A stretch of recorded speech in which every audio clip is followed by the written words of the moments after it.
Mga huling sandali ni Nora Honor, bago malagutan ng hininga. Si Nora Honor, isang national artist at kilala bilang superstar, ay namatay noong ika-15 ng Abril taong 2025 sa edad na 71. Ang balita ay kinumpirma ng kanyang anak na si Ian De Leon. Ang tawag kay Nora Honor na superstar ay dahil sa kanyang matagumpay at mahabang karera sa industriya ng entertainment sa Pilipinas.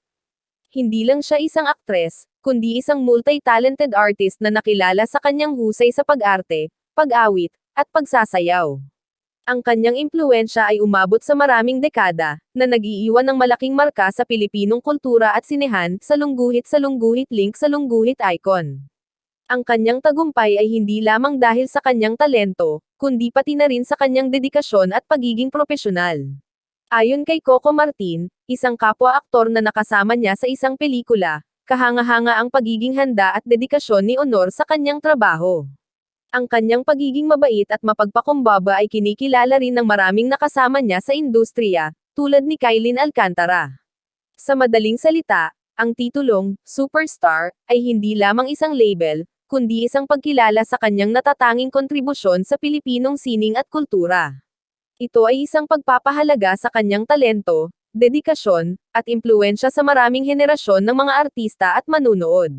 Ang kanyang legacy ay patuloy na nabubuhay sa puso ng mga Pilipino. Si Nora Honor ay kilala sa kanyang malawak na karera sa pelikula. Narito ang ilan sa kanyang mga kilalang pelikula. Mga pelikula sa ika-70s. Tatlong Taong Walang Diyos 1976, ito ay isang pelikula tungkol sa kahirapan at paghihirap ng mga tao sa panahon ng martial law. Minsay Isang Gamo-Gamo 1976, ito ay isang pelikula tungkol sa isang babaeng naghahanap ng pag-ibig at kaligayahan sa gitna ng kahirapan. Ina Ka ng Anak Mo 1979, ito ay isang pelikula tungkol sa isang ina na nagsisikap na iligtas ang kanyang anak mula sa masamang impluwensya. Mga pelikula sa ika-80s. Himala 1982, ito ay isang pelikula tungkol sa isang babaeng nag-aangkin na may kapangyarihan at nagiging simbolo ng pag-asa para sa mga tao.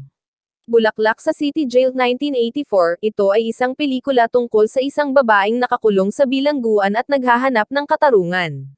Bonat 1980, ito ay isang pelikula tungkol sa isang babaeng naghahanap ng pag-ibig at kaligayahan sa gitna ng kahirapan. Mga pelikula sa ika-70s. The Floor Contemplation Story 1995, ito ay isang pelikula tungkol sa isang Pilipinang naging biktima ng kawalang katarungan sa Singapore.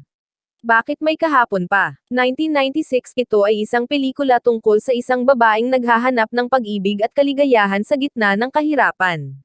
Mga pelikula sa ika-2000s. Thy Womb 2012, ito ay isang pelikula tungkol sa isang babaeng naghahanap ng katarungan para sa kanyang anak. Dementia 2014, ito ay isang pelikula tungkol sa isang babaeng nagdurusa sa sakit na demensya. Si Nora Honor ay nagkaroon ng napakaraming pelikula sa kanyang karera. Ang mga nabanggit ay ilan lamang sa mga pinakasikat at pinakamahalagang pelikula na kanyang ginawa.